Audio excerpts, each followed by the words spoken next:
Hello, dear students. Good morning, all of you, and welcome to my YouTube channel All Exam Approach.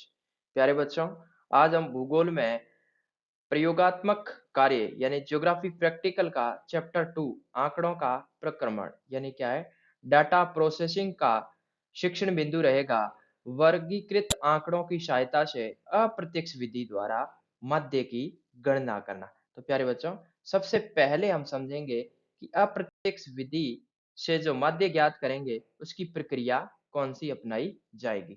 तो पहला बिंदु लिखा है कि सर्वप्रथम यानी सबसे पहले हम प्रश्न में दिए गए यानी जो क्वेश्चन है उसमें दिए गए वर्गों के मध्य बिंदु, वर्गों का मध्य बिंदु यानी क्या है एक्स की बात कर रहा है, क्या है एक्स की बात कर रहा है, उसे ज्ञात करेंगे। सबसे पहले क्या है एक्स ज्ञात करेंगे और एक्स को ज्ञात करना है तो उसके लिए क्या सूत्र रहेगा कि जो वर्ग अंतराल है, क्या है जो वर्ग अंतराल है, इन वर्ग अंतरालों का योग करना पड़ता है। क्या करने का योग करेंगे और योग करके उसमें क्या है 2 का भाग देंगे तो हमें क्या है ये आपका x प्राप्त हो जाएगा।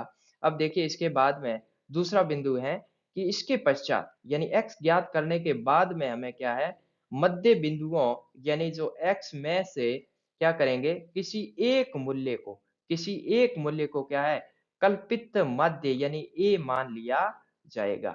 यानी जो हम क्या है एक प्रक्रिया के तहत पूर्णतः जो मध्य ज्ञात करेंगे उससे पहले हमें क्या करना पड़ेगा एक कल्पना के आधार पर उसका समांतर मध्य मानना पड़ेगा और वो कहाँ से लेना पड़ेगा जो हमने x ज्ञात किए उन्हीं में से किसी एक संख्या को लिया जा सकता है, चाहे तो शीर्ष की, चाहे तो मध्य की और चाहे तो निम्न की ली जा सकती है। इसके बाद में क्या है कि इसके पश्चात हम क्या करेंगे विचलन d को ज्ञात करेंगे। क्या करेंगे विचलन ज्ञात करेंगे। तीसरा बिंदु क्या रहेगा डी ज्ञात करेंगे और डी ज्ञात करने के लिए क्या है कि जो x प्राप्त हुआ है उसमें से a को घटाएंगे। यानी d बराबर क्या होता है बच्चों d बराबर आपके रहेगा x माइनस a। x क्या है यहाँ पर x आपका क्या है मध्यमान, मध्यमान में क्या घटा देंगे a को। a क्या है कल्पित माध्य, जब मध्यमान में से कल्पित माध्य को घटाते हैं तो हमें क्या प्राप्त होगा विचलन प्राप्त होगा। अगला बिंदु है कि तत्पश्चात अगले कॉलम में यानी नेक्स्ट में क्या होगा कि जो विचलन हमें प्राप्त हुए हैं इनके पदों की जो आवृत्तियां यानी जो फ्रीक्वेंसी है उसका गुणा कर देंगे। यानी क्या है कि d इंटू एफ हो जाएगा और जब d इंटू एफ हो जाएगा उसे क्या कहते हैं एफ डी। तो इसके बाद एफ टी ज्ञात करेंगे और अंतिम चरण ये रहेगा कि एफ डी के जो धनात्मक मान है यानी क्या है कि जो एफ डी ज्ञात करेंगे तो इसमें कुछ मान ऐसे होंगे जो धनात्मक यानी प्लस के होंगे और कुछ मान होंगे ऋणात्मक यानी कैसे नेगेटिव यानी माइनस के होंगे। तो क्या है कि एफडी के जो धनात्मक और ऋणात्मक मान है इनको अलग अलग यानी क्या है डिफरेंस डिफरेंस जोड़कर उनका निरपेक्ष उत्तर यानी सिग्मा एफ डी ज्ञात कर लिया जाएगा। यानी कहने का अर्थ है कि जो निरपेक्ष मान अर्थात जो माइनस के है उनको अलग जोड़ेंगे और जो प्लस वाले जो डी यानी विचलन है उनको अलग जोड़ेंगे और उसके बाद में निरपेक्ष तरीके से जो अधिक है उसका चिन्ह लगाकर क्या है सिग्मा यानी योग कर लिया जाएगा। अब देखिए बच्चों कि जब हम सूत्र के माध्यम से इन्हें ज्ञात करेंगे तो सबसे पहले जो इस विधि में सूत्र लगेगा अप्रत्यक्ष विधि द्वारा समांतर माध्य गणना करने के लिए तो सूत्र रहेगा समांतर माध्य, ये किसका संकेत है समांतर माध्य का है यानी क्या है एक्स बार, क्या है एक्स बार है ऊपर ये लगा हुआ है ये बार है बराबर ए क्या है कल्पित माध्य plus minus sigma F D, क्या है सिग्मा एफ डी बट्टा एन, एन क्या होता है पदों की संख्या होती है। अब यहाँ पर अपन संकेत भी देख सकते हैं कि संकेत में लिखा है ए क्या है ए है आपका कल्पित माध्य, क्या है बच्चों ये है आपके कल्पित माध्य। और उसके बाद में ये कैसे ज्ञात किया वर्ग का मध्य बिंदु, सामान्यतः वर्ग जो एक्स लिया जाएगा उसका जो मध्य बिंदु रहेगा। दूसरा है एफ, एफ क्या होती है आवृत्ति यानी फ्रीक्वेंसी जो क्वेश्चन में दे रखी होती है। डी क्या होता है डी आपका रहेगा विचलन, क्या होता है विचलन होता है जो x माइनस ए से ज्ञात किया जाता है। और n क्या है पदों की कुल संख्या और n को दूसरा कौन सा सिग्मा f से भी प्रदर्शित किया जा सकता है। तो इस तरह से क्या है कि इसकी प्रक्रिया रहेगी अप्रत्यक्ष विधि की वर्गीकृत आंकड़ों की सहायता से। अब क्या है इसे ज्ञात कैसे करते हैं इसके लिए हम एक क्वेश्चन के माध्यम से समझने का प्रयास करते हैं। तो क्वेश्चन क्या है यहाँ पर लिखा है कि दिए गए आंकड़ों की सहायता से, और आंकड़े कैसे हैं? वर्गीकृत है। कैसे हैं? वर्गीकृत, यानी इनके क्या है? वर्ग अंतराल दे रखे हैं। दिए गए आंकड़ों की सहायता से विद्यार्थियों के प्राप्तांक, जो स्टूडेंट हैं उन्हें जो मार्क्स प्राप्त हुए हैं, एविडेंट है, यहाँ पर प्राप्तांकों का समांतर माध्य किस विधि से? अप्रत्यक्ष विधि से ज्ञात कीजिए। यानी इस क्वेश्चन में अपने दो बातें याद रखनी है। आंकड़े कैसे हैं? वर्गीकृत हैं। और विधि कौन सी है? अप्रत्यक्ष विधि है, जिसकी हमने पहले प्रक्रिया देखी थी। और प्रक्रिया में देखिए, यहाँ पर सबसे पहले विद्यार्थियों के प्राप्तांक दे रखे हैं, और प्राप्तांकों का क्या है?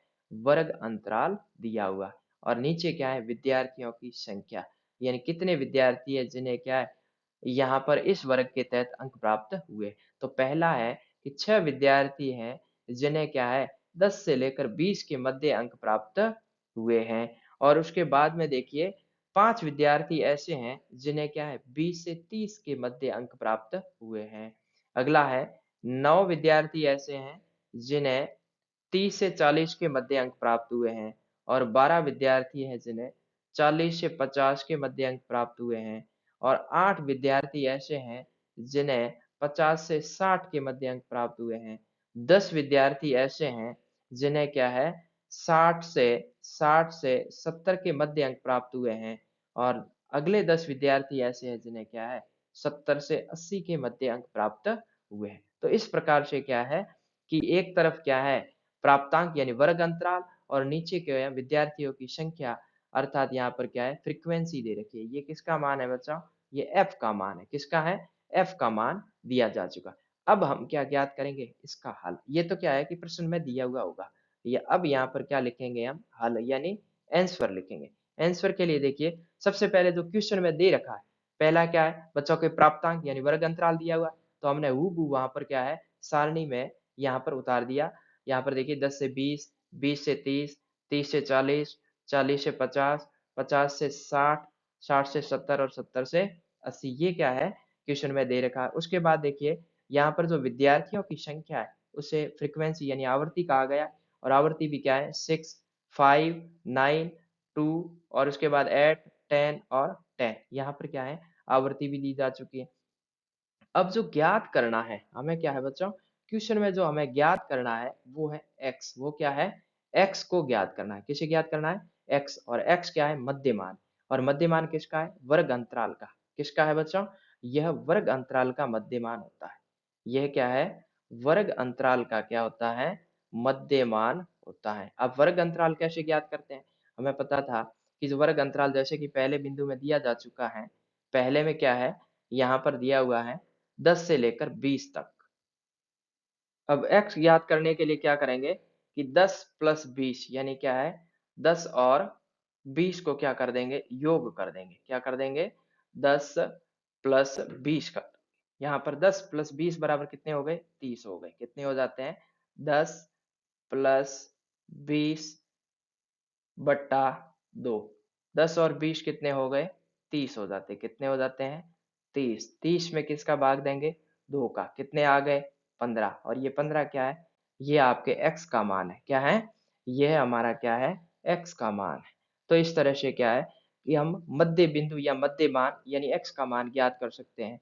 इस प्रकार देखिए, दूसरा वर्ग अंतराल क्या है? 20 से लेकर 30। कितना है? 20 से लेकर 30 के मध्य। तो क्या करेंगे कि 20 और 30 का क्या कर दें? योग करेंगे। क्या करेंगे? योग करेंगे। और 20 और 30 कितने हो गए? यहाँ पर 50। और 50 बट्टा 2 यानी आधा करेंगे तो कितना हो जाएगा? 50 का आधा कितना होता है बच्चों? 50 का आधा होता है आपके 25। कितने होते हैं? 25 हो जाएंगे। तो इस तरह से क्या करेंगे कि वर्ग अंतराल का योग करके 2 का भाग देंगे, और उससे हमें x के मान प्राप्त हो जाएंगे। तो इस तरह से अगला देखिए, 30 प्लस 40 कितना हो गया? 70। 70 का आधा कितना हो गया? 35। आधे का अर्थ 2 का भाग देना। फिर देखिए, 40 प्लस 50 कितने होते हैं? 90। 90 बट्टा 2 कितना हो गया आपके? 45। इसके बाद देखिए, 50 प्लस 60 कितना है? 50 प्लस 60 तो कितने हो गए? 110। 110 का आधा कितना हो गया? 55। इसके बाद देखिए, 60 प्लस 70। 60 प्लस 70 कितना हो गया? 130। 130 बट्टा 2 यानी आधा कितना हो गया? 65। इसके बाद देखिए, 70 प्लस 80 कितना हो जाएगा? 150, 150 का आधा यानी 1/2 कितने होते हैं? 75। इस प्रकार हमें क्या प्राप्त हो गए यहाँ पर? x के मान प्राप्त हो गए। और x के मान जो प्राप्त हो गए हैं, अब इसका जो अगली प्रक्रिया क्या रहेगी कि हमें x के मान प्राप्त हो गए, यानी मध्य मान। इसके बाद हमें क्या करना पड़ता है? एक कल्पित माध्य ज्ञात करना पड़ता है। क्या करना पड़ता है बच्चों? कल्पित माध्य ज्ञात करना पड़ता है। कल्पित माध्य, और कल्पित माध्य को किस संकेत से दर्शाते हैं? a से। किससे दर्शाते हैं? ए से दर्शाया जाता है। तो हमें क्या है कि यहाँ पर ए का मान ज्ञात करना होगा। ए हम क्या है, इस x के मान में से कोई भी संख्या ले सकते हैं, और सामान्यतः क्या है, मध्य बिंदु को लिया जाता है। और हमने यहाँ पर क्या किसको ले लिया? 45 को। कितने को लिया बच्चों? 45 को क्या मान लिया है? ए मान लिया। क्या है? ए। ए यानी कल्पित माध्य। कल्पित माध्य क्या होता है कि माध्य ज्ञात करने से पहले एक कल्पना के आधार पर संख्याओं का मध्य बिंदु यानी माध्य लेना होता है। तो यहाँ पर क्या है, ए ले लिया, पहला x ज्ञात करो, फिर कल्पित माध्य, और तीसरा होता है आपका विचलन। क्या होता है बच्चों? विचलन होता है ना? विचलन ज्ञात करेंगे, और विचलन का संकेत क्या रहता है? डी रहता है। क्या रहेगा आपका? डी रहेगा। तो डी ज्ञात करना है, तो डी ज्ञात करने का सूत्र क्या है? x माइनस ए। एक्स यहाँ मध्य बिंदु, और ए क्या है? विचलन। यानी प्रत्येक मध्य बिंदु में से क्या है? एक को घटा देंगे। क्या करेंगे? एक को घटा देंगे। जैसे यहाँ पर देखिए, पहला उदाहरण है कि ये विचलन -30 आया है, तो कैसे प्राप्त हुआ है? देखिए बच्चों कि सबसे पहले क्या है, x का मान यहाँ पर कितना है? 15 है। कितना है? 15 है। तो 15 में से क्या करेंगे? a को घटाएंगे। a हमने कितना लिया है? 45। कितना लिया है? 45। तो क्या करेंगे कि 15 में से 45 घटाएंगे तो पीछे कितने रहेंगे? माइनस के 30 रहेंगे। कितने रहेंगे? माइनस के 30 शेष रहेंगे। तो इस प्रकार से क्या है कि x माइनस ए बराबर क्या होता है? डी होता है। अगला देखिए, जैसे कि x का मान 25 है, और यहाँ पर a का मान कितना है? a का मान फिक्स कर रखा है, 45 है। तो क्या होगा कि 25 में से 45 जाएंगे तो कितने पीछे रहेंगे? माइनस के 20 रहेंगे। कितने रहेंगे? माइनस के 20 रहेंगे। इसके बाद में अगला देखिए कि d का अगला मान रहेगा हमारा 35 माइनस 45। 35 माइनस 45 तो माइनस के क्या है? 10 रहेंगे। और अगला रहेगा 45 माइनस 45। 45 में 45 घटा दिए, पीछे क्या रहेगा? 0। और अगला मान देखिए 55 माइनस 45, यानी 55 क्या x का मान है, और यहाँ पर देखिए, यहाँ पर 45 क्या? a का मान। तो 55 में से 45 के पीछे कितने रहेंगे? आपके रह जाएंगे 10। कितने रह जाएंगे? 10। और फिर देखिए अगला 65 माइनस 45। 65 में से 45 फिर कितने रहेंगे? 20। और अगला देखिए 75 माइनस 45, और 75 माइनस 45 काटते हैं तो फिर कितने पीछे रहते हैं बच्चों? 30 रहेंगे। कितने रहेंगे? 30। तो इस तरह से हमें क्या है? ये अंक प्राप्त हो गया, अर्थात विचलन प्राप्त हो गया। अब देखिएगा, अब हम ज्ञात करेंगे, अगला स्टेप है एफ डी ज्ञात करना। क्या करना है? एफ डी यानी क्या? फ्रीक्वेंसी का विचलन से गुणा करना। आवृत्ति गुणा विचलन हो जाएगा। किसका है? आवृत्ति। आवृत्ति कहाँ है? ये पड़ी एफ है। ये क्या है आपका? एफ है। और एफ का गुणा किससे करना है? डी से करना है। किससे करना है आपके? एफ का गुणा किससे करना है आपके? डी से करना पड़ेगा। तो ये क्या हो जाएगा? एफ डी बन जाएगा। तो यहाँ पर ध्यान रखना है कि एफ एफ का मान यहाँ पर सबसे पहले एफ का मान यहाँ पर दे रखा है 6। कितना दे रखा है? यहाँ पर ये है आपके 6 दे रखे हैं, और 6, और डी का मान यहाँ पर कितना है? माइनस के 30।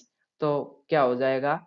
यहाँ पर देखिए 6 गुणा 30, और 30 किसके हैं? माइनस के। तो 6 गुणा 30 हो जाएंगे, तो 6 गुणा 30 कितने हो गए? 180। और चिन्ह कौन सा है? माइनस का। किसका है चिन्ह? माइनस का रहेगा।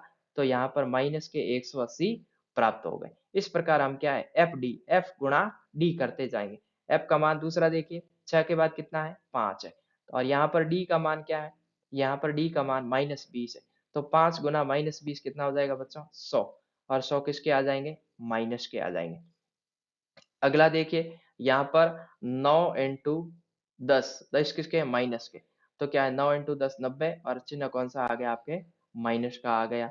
अगला देखिए 12 इंटू 0, 12 का गुणा किससे हो जाएगा? यहाँ पर 0 से, और 0 से होने का मतलब क्या है? 0 ही होगा। अगला देखिएगा 8 का गुणा, 8 का गुणा, क्योंकि f का मान 8 है, और अगला गुणा 10 से होगा, क्यों? क्योंकि यहाँ पर डी का मान कितना है 10 है। 8 गुणा 10 बराबर कितने होते हैं बच्चों? 80 होते हैं। कितने हो जाएँगे? 80। और इसी प्रकार अगला देखिए 10 गुणा 20, 10 गुणा 20 कितने हो जाएँगे? 200। और इसके बाद में देखिए 10 गुणा अंतिम रहेगा, 10 गुणा कितना रह जाएगा? यहाँ पर 30 लिखे हैं। कितने हैं? 30 हैं। तो 10 गुणा 30 बराबर कितने हो जाते हैं आपके? 300 हो जाते हैं। कितने हो जाते हैं? 300। इस तरह से हमें क्या ज्ञात हो गया? एफडी ज्ञात हो गया।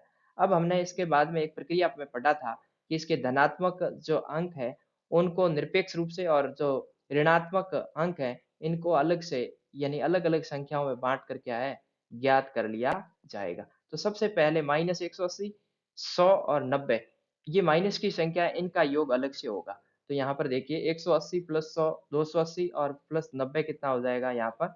इनका योग हो जाएगा आपके 370 कितना हो जाएगा? 370 हो जाएगा। 370 इनका हो जाएगा।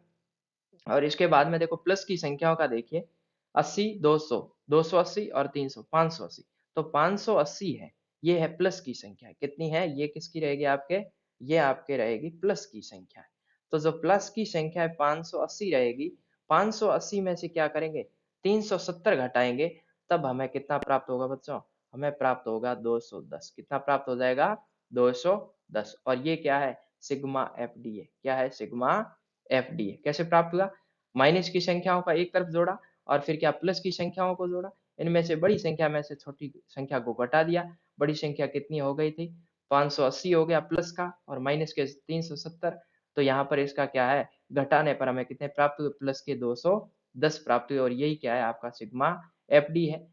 और अब इसके बाद में प्रक्रिया में ये था कि जो आपकी फ्रीक्वेंसी है, जो आवृत्ति है, इनका योग कर दिया जाएगा। क्या कर दिया जाएगा? इनका योग करेंगे और योग करने पर देखिए 6 plus 5 plus 9 plus 12 plus 8 plus 10 का योग कितना हो जाएगा? 60 हो जाएगा। कितना हो जाएगा? 60 हो जाएगा। और ये क्या है? आपका n का मान। क्या है? n का मान। तो इस तरह से हमें क्या n का मान प्राप्त हो गया, सिग्मा एफडी प्राप्त हो गया। अब इन मानों को क्या करेंगे? इस सूत्र में रख दिया जाएगा। क्या करेंगे? इस सूत्र में रख दिया जाएगा। ये क्या है? समांतर माध्य का सूत्र है। a plus minus sigma FD बट्टा n है।